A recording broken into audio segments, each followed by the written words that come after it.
happens to me almost every single day. Whoa,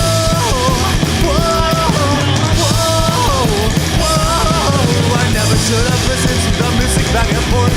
Should I sleep alone at night and sit on the book?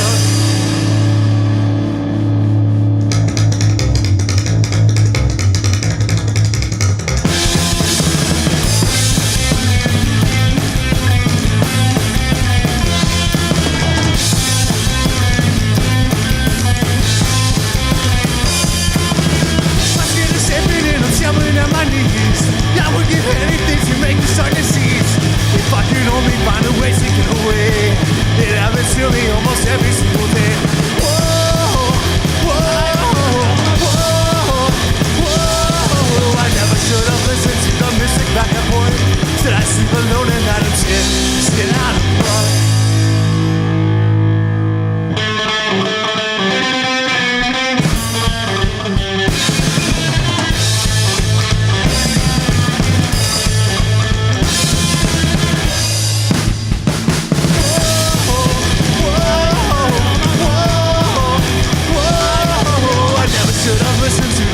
Back and forth. Should I sleep alone at night? I'm shit out of blood.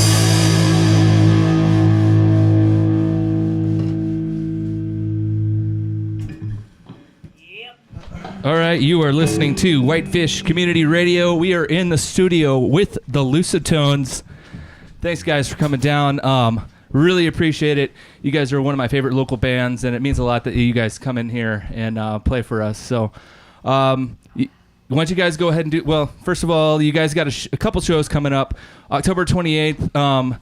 Where are you guys playing at? I didn't write it down. Oh, I know that you're playing on the 28th, we're going to be at the Eagles Club in Kalispell. Right on. And you're playing with Graveguard, Girl Scouts, and Bear Keg. Yeah. Right on. And on the 29th, you're playing at the Palace with the Infernals. Right. So, yep. Right on. Why don't you guys give us your names and what you're playing? Do some introductions. I'm Roger. I play guitar and sing. My name's Elliot. I play this here bass fiddle and a little slab bass, and I guess a little vocals too.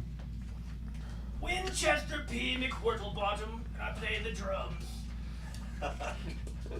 Matt, nice to meet you. Justin, can you go ahead and get his microphone for him? Yeah. We can't hear you. Oh. Drummers aren't used to using a microphone there. Yeah, I'm a drummer with a mic. Look out. There you go. What was her name again? Yeah, what was your Matt name? Lawler. Right on. Oh, you missed it.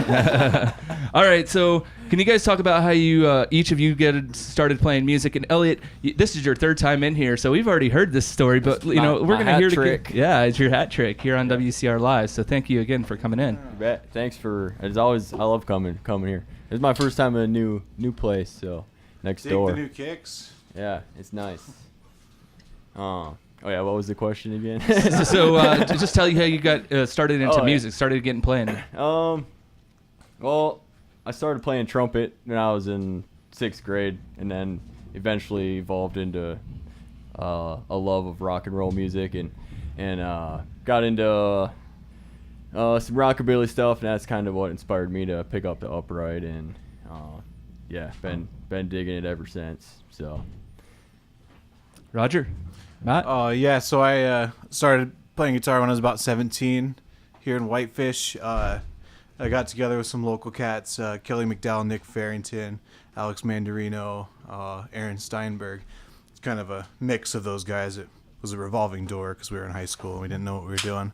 But Kelly and I used to just jam in his shed and off Whitefish stage in the middle of the winter.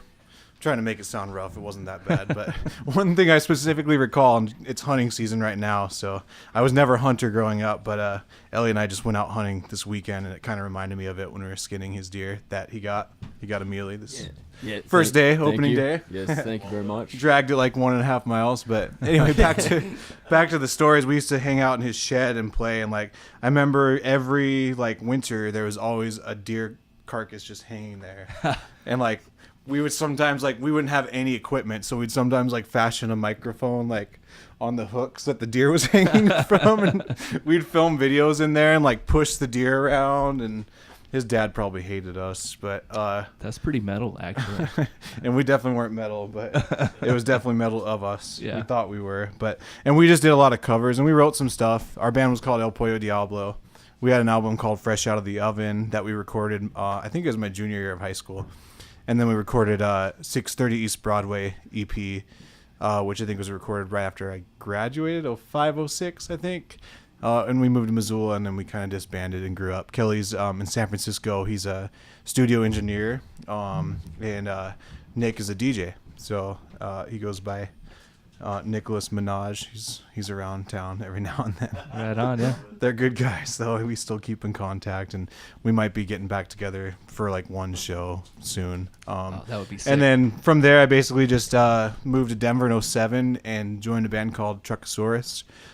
Really fun punk rock band. They had been established for a few years when I joined, and I kind of got in there, and we recorded our first studio album. We ended up doing 3. We got to play with like some really awesome bands because there's always bands traveling through Denver, and we're really fortunate to be part of an awesome scene. So shout out to those guys. I was also started a band called Coffee Makers out there, which both bands will be rejoining here in April when the Lucitones head out to Denver, which we'll talk about that later. So had a really good time in Denver with the scene. It was just a little too big, too many people there for me. So I decided to move back home, and I brew beer at Great Northern, and I was dumping grain in the alley, and Elliot kind of intruded on me and was like, "Hey man, we're gonna play some music." So he said he knows Matt, and we just got together about a year ago and started the Lucitones. Well, you knocked out about 5 Sorry. of my next questions, but Matt, can you tell us about how you guys started playing drums? Just kind of randomly, I had a uncle that played drums, and he lent us his drum set, so kind of goofed around in the garage, and then I think it was like 1994, I got jumped into a band while I was wandering drunkenly through a parking lot, and that was Disgruntled Nation. We played some fast thrash stuff for years and years. I learned how to play drums in that band pretty much on the way to practice. They're like, "Do you play any punk rock?" I'm like, like, what's that? And they played a Minor Threat tape on the way to practice, and I just kind of went from there. Then I took a little break. Kenny Stifler, Zach Lansdowne, and Josh Lovelace got me back into music, and Joe Sixpack and the Tall Boys. That morphed into Valsalva Maneuver. Played with Graveyard Girl Scouts when that started back up, and then Elliot kind of rounded me up for all this fun stuff a few years ago with Jason Rivas and Death Wagon, and that kind of morphed into all this. So I'm very fortunate I've met these quality musicians to save me from a life of horrible boredom. So thank you guys. I mean, all these guys are kind of like all-stars of the music community. That's fantastic history right here in this room. That's pretty awesome. So you kind of already mentioned it, but you want to go into a little bit more detail about how you guys got formed, or was it just that simple? You saw Elliot and you're like, "Hey man, you want to form a band?" I mean, my mechanic works. He's a friend of mine, Greg. He works with Roger's dad, they work next to each other, and my buddy Greg was like, "Hey, Roger just moved back from Denver, and he was, in some pretty awesome bands out there, and I'm sure, he's probably itching to play music, so you should hit him up." And then it's just a matter of running into him again after that, pretty much, because I was working at Marcus right next door to him, so I'd see him like every day. So it was literally made in the back alley. It was, yeah, pretty much. And then, we first jammed the day before Halloween last year, so it's like coming up on a year here, so pretty awesome. Nice. When we first jammed, it was without Matt. We were like, we want to get some stuff down. I always feel like the drummer, as much shit as we give them, they're like the most important part of the band, and I'm always like on my toes. I'm like, I don't want to waste the drummer's time, like I want to come at him and have all this material. So Ellie and I kind of like set a goal. I think it was like a month. We're like, all right, we're gonna jam like 4 weeks, and then we're gonna present what we have to Matt. And we came up with a little bit. We tried to just play a couple covers, like we did some Mad Sin and some Reckless Ones covers just in my garage in Kalispell at the time. And the first time jamming at my house. Ellie and I are in the garage, and it's like an insulated garage in East Kalispell. And it's like 9:00 at night, and we get this we hear this noise, and we just kind of look at each other. We're both pretty like timid when it comes to like Well, I am. I'll speak for myself. But. Yeah, me too. Yeah. And anyway, we just kind of pretend like it didn't happen, and then like we just keep playing. We hear a louder noise. Oh, who is it? He's knocking. Oh, this is a Kalispell Police Department. We're like, oh shit! They called the cops at 9:30. And dude, the guy, like, we go greet him, and he's all awkward, like shining his flashlight and stuff. We're all awkward because we're just awkward people, and like. The guy looks like Farva from Super Troopers. Oh. Like, spitting image of him. And he acted like him. The guy was cool, but he was just like, yeah, like, I just had a really tough, I swear it was his first night on the job. I just had a really tough night. And the way my night's going, I know by 10 o'clock, if you guys are still jamming, I wouldn't be able to come down here. So anyway, like, I don't want to tell you can stop right now, but you have to stop by 10. So just keep that in mind. And, it sounds really good, fellas. And, he actually complimented. That was the first compliment we got as a band. Yeah. So that was pretty cool. Nice. And I think we just stopped jamming there and started jamming at Elliot's little house. I was surprised to get the cops called without even having a drummer. I was like, I thought that was kind of I guess, I don't know. I recall them blaming it on the bass. I thought, all I hear is that bass, man. And then, we started bringing shit to Matt's house, and man,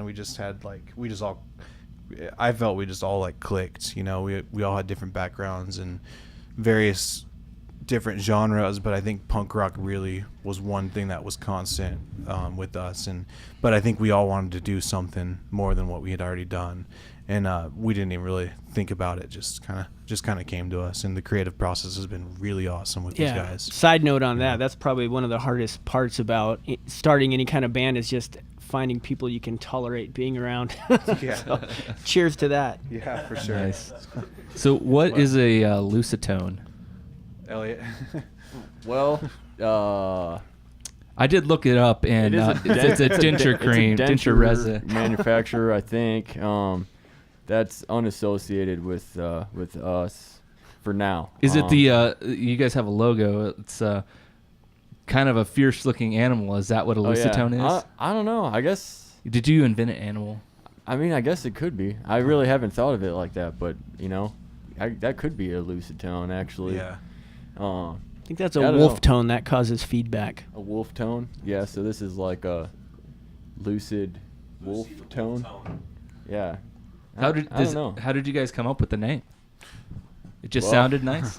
Yeah, pretty much. We were just, Roger and I think we're just bouncing like 150 ideas off each other, and that was it. So it stuck. The only thing that we had to compete with was a denture company, so I think they're coming after you. I think it felt pretty good, I don't know, I dig it. So. Yeah, and I think like the wolf is definitely becoming kind of our thing. I think the name's kind of evolving. We knew that we would just come up, without sounding cliche, we just would come up with the name, and the kind of meaning behind it would evolve as we evolved as a band. Yeah.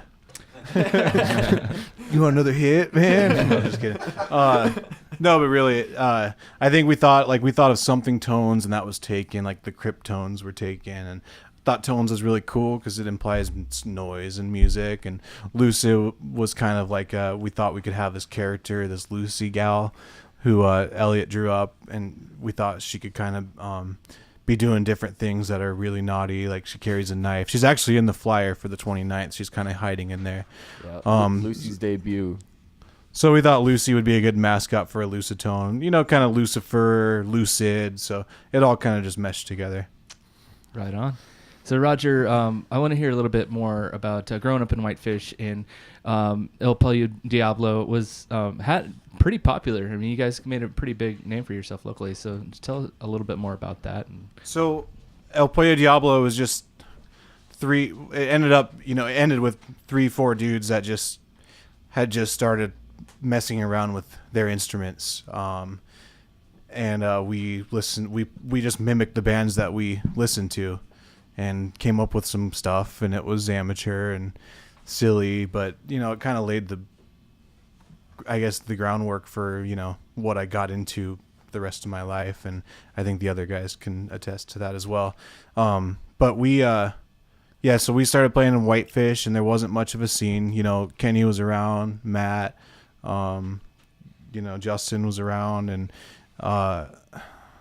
as well as a bunch of other dudes who knows where they are. But we had a scene, but there wasn't much of one. And our scene consisted of probably 4 or 5 Grange halls in the valley, depending on who would accept us at the time, because it was a revolving door. Like, we would go in a place and someone would fuck it up, and then we couldn't play there. And Matt's probably seen most of that cycle, because he was in a couple bands before me, and I think you saw the wave right before me of it, and then it closed down, and I think the next wave everything opened back up, and then we fucked it up. And but what we would do, and it was really fun, is we would just rent out a Grange hall for $200, and we'd get 5 bands or 4 bands, and we'd bring a PA and invite everyone out and have like a $3-4 cover to try to make up the money that we paid.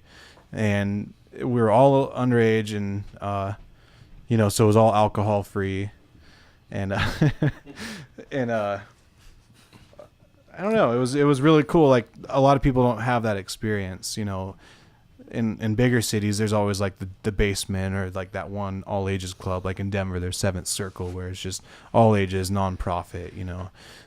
So it was really truly DIY. And Kenny brings it up all the time with what he's doing now and what we're all doing. He's like, man, this is just the same shit we've been doing since we were 15 years old. For him, he's setting up sound, he's making a living out of it, and it's the same stuff he was doing, and it's just now he's an adult, he's getting paid for it. So it's full circle. Yeah, I just moved here 3 years ago, and I constantly gets brought up the Grange Hall shows. So you guys kind of, made a name for yourselves back in the day, anyways. There was something else, man. I hope maybe one of these days we can. I know they're doing some work on LaSalle Grange out there, and LaSalle Grange was perfect because it was right between Whitefish, Columbia Falls, and Kalispell, and then the Big Fort kids would sometimes come. And it was an old white church, and some guy bought it, and he might be doing something else like that, like an event hall. So it'd be great to have another show like that, and I think it'd go over really well. So then you moved to Denver, and how did you get involved with Truckosaurus? I had a friend, Rob Clark, who I became really good friends with. I worked with at DirecTV for a while. He would kind of get me out because I didn't know anybody when I moved to Denver. And he got me out to all the punk shows, and he's like, dude, there's this band called Truckosaurus. They're playing at the Lions Lair. And I think it was New Year's Eve, and Lions Lair right on East Colfax. If anyone knows Denver, man, they're probably shrieking right now. The Lions Lair's awesome. It's been there forever. Motorhead's played there. Reverend Horton Heat. I mean, it's probably about as big as this room as well. So I saw them. I was like, man, these guys are awesome. So I think I went to like a Guttermouth show the next night, and they were both there. The 3 guys in the band were there, and we were outside hanging out, and they had they wanted to do something else. They had a 3-piece, and it wasn't working for them. The drummer and the bass player were really old school Orange County guys, and they were just little whiny bastards, and they were never content. And they were like, man, we just need something else. So like the week before, they hired a singer, and it was a girl singer, and she was awesome. She was in the band called the Blackouts, and she joined Truckosaurus for one night. They had a practice, and then the bass player slept with her and got all emotional. And then so she never showed up again. And so that brings them to that night of Guttermouth. And we started talking. It's like, hey, man, I play guitar. I'm not good, but, we could probably work something out. And that was it.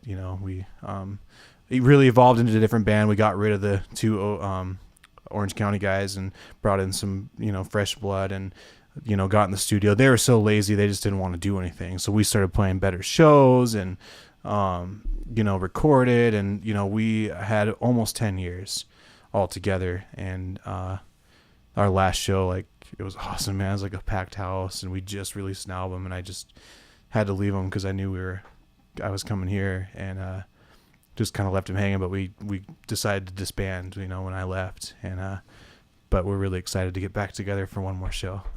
Yeah, I heard about that.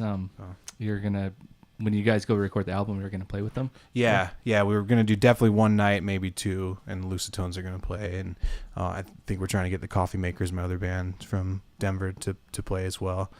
Cool. Well, if you're out in Denver, and that, it's gonna be a lot of work. like I'm gonna record first. We're doing all the recording first, and then we're doing the shows because it's going to be intense. So you guys describe your sound on Facebook like Disney on Ice if Lemmy took over. I kind of personally liken your sound to the Ricky Bobby of punk rock, given the speed and energy you guys play with. Who are some of you guys' influence, and how does it come out in your guys' music? Oh shit, I don't know. I like all the old school punk rock stuff.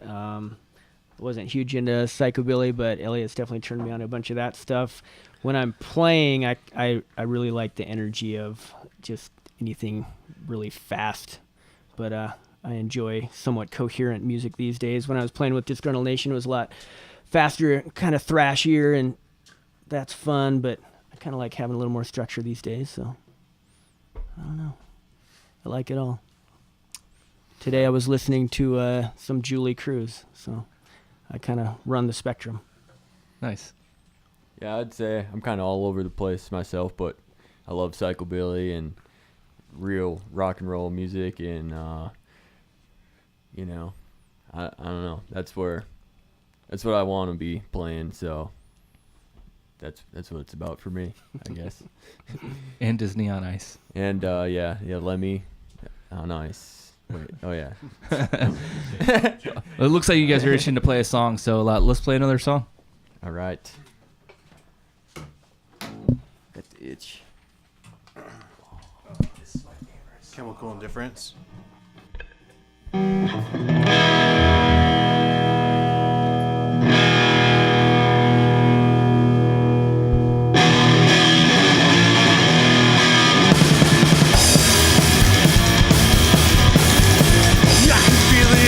Brain, I know it makes it not the same. Tell me, am I making sense tonight? Try and mask it if you say, or try and act a different way. I can make no promises tonight. No, it's not who I should feel. Go check yourself, what's the deal? If all you want is stays the same, but I will stay in my home every day.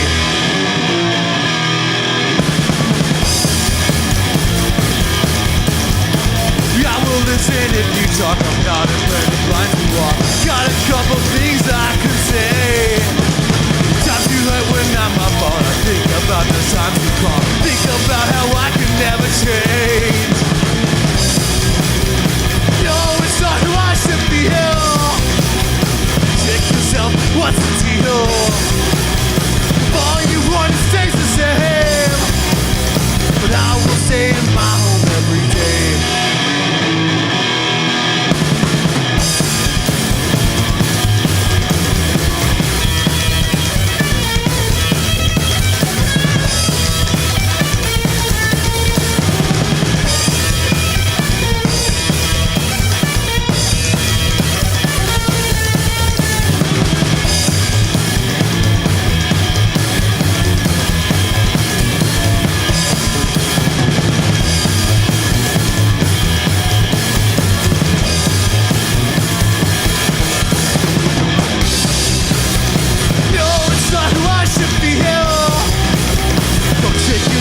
What's the deal? If all you want stays the same, but I will stay in my home every day.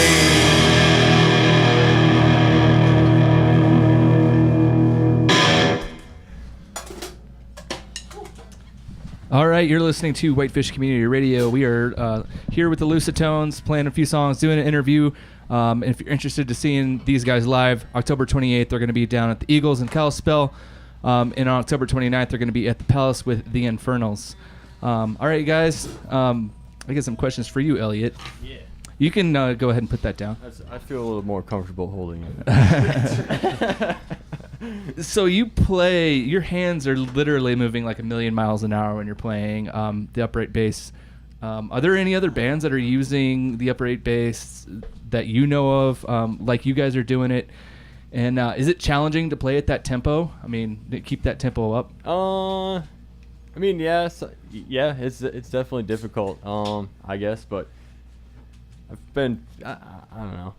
It's a lot easier now than it was when I first started, because I had the idea of wanting to play really fast right away, and it took a lot of time to get there, I think. But yeah, there's a ton of bands, a lot of psychobilly music.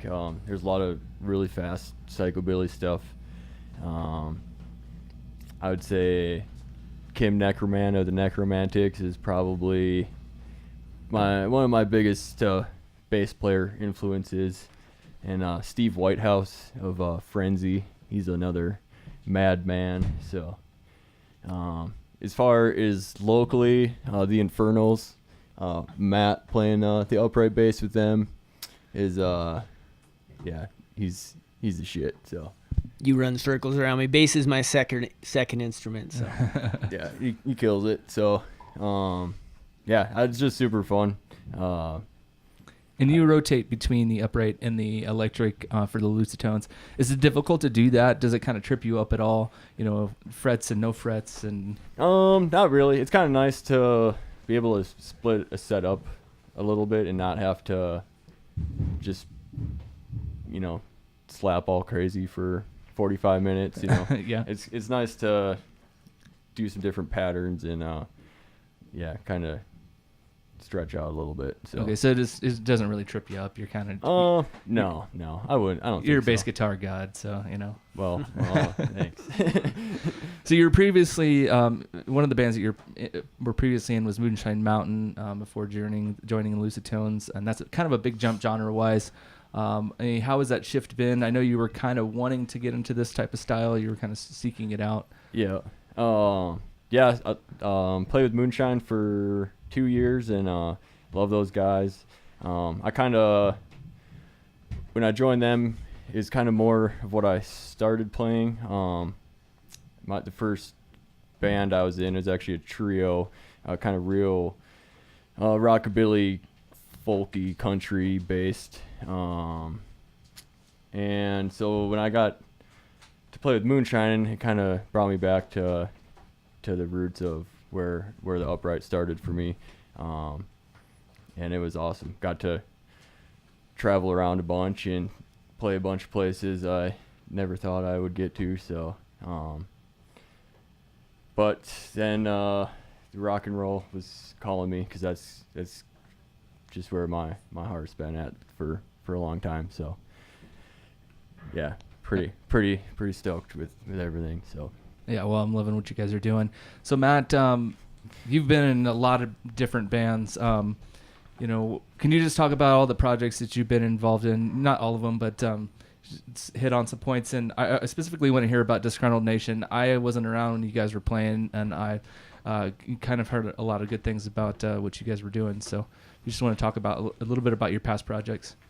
Sure, I'll try to keep it interesting. It's faded in memory so much now, but Disgruntled Nation kind of came together by chance. Rob Alley, Brent Schultz, they were really the main innovators that got it going. Brent Schultz is a cool dude. He's been in all kinds of stuff, and he deserves a whole show to himself here. He lives out in Portland, still plays music with my little brother.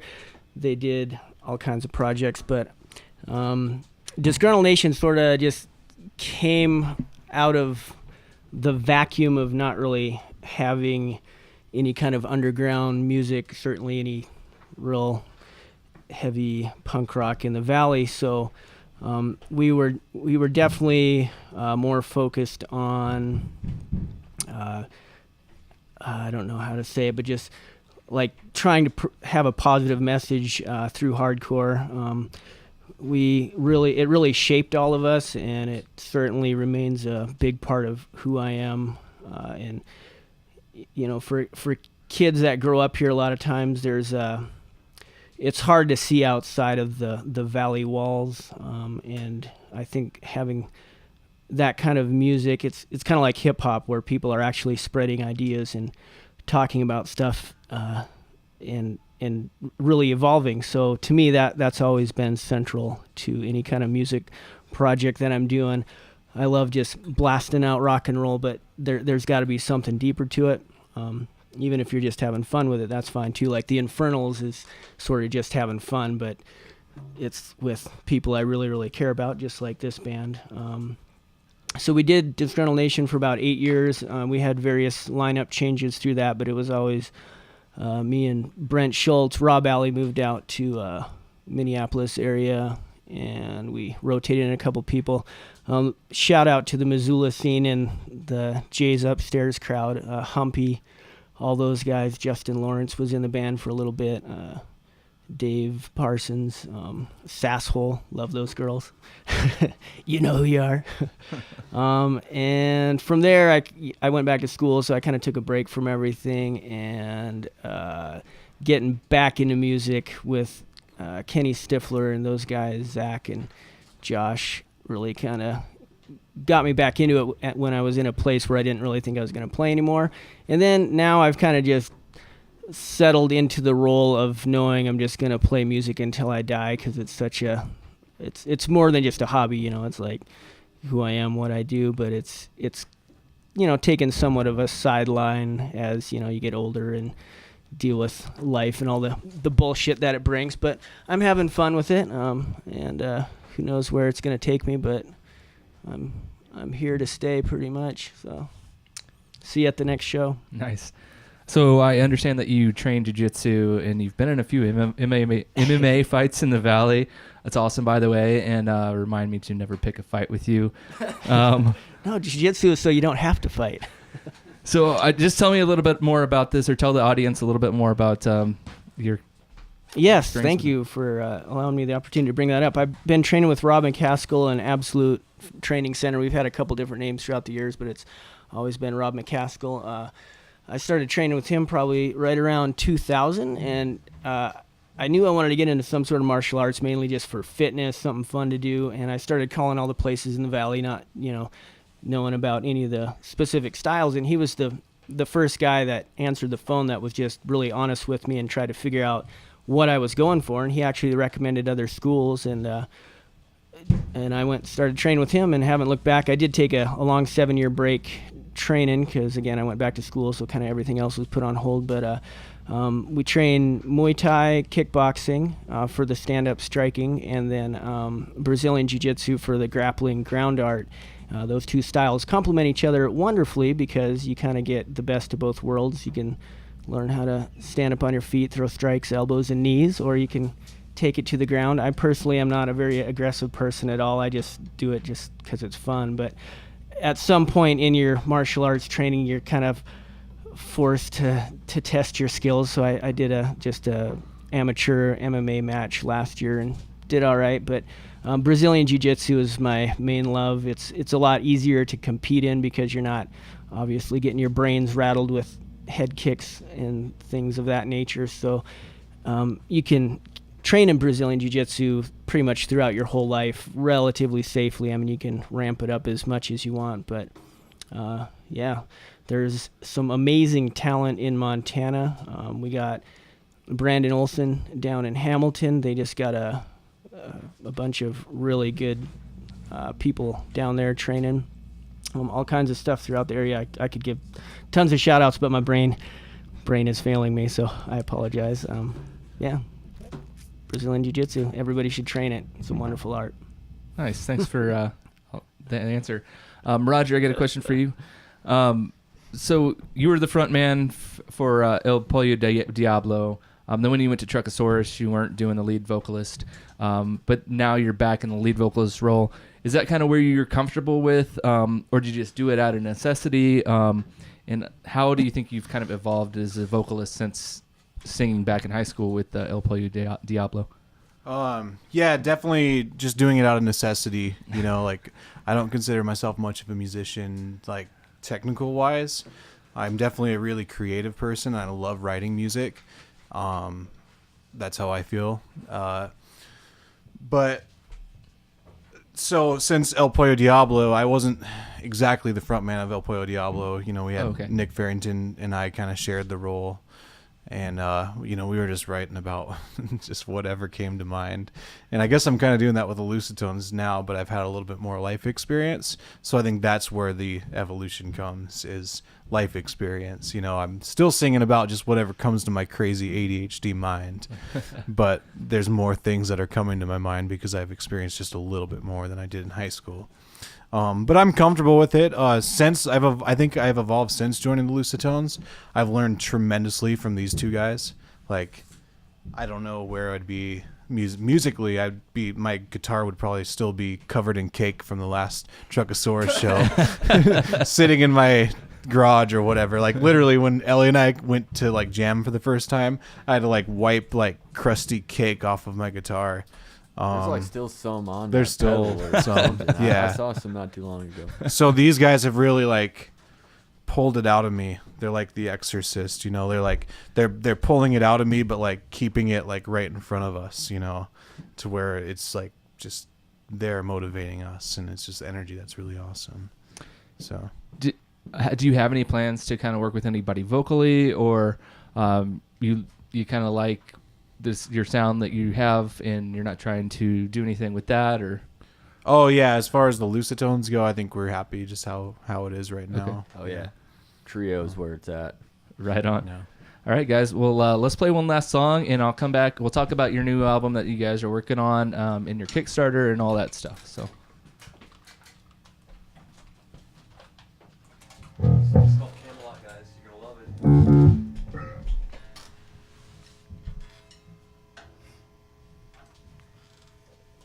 Ready? No. Go ahead. Say when. Do.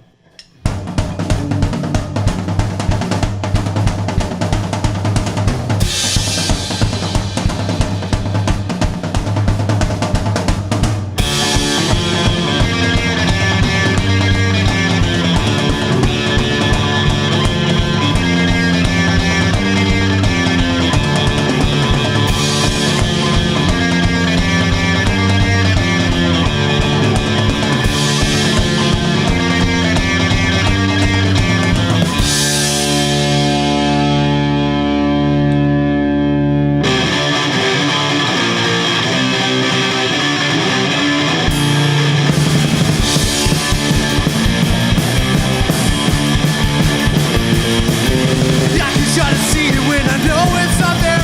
How could I believe it when it's all just based on fear? Does it even matter if I give it or not? No, this fucking place is all just based on Camelot. It's all just based on Camelot. Whoa, whoa,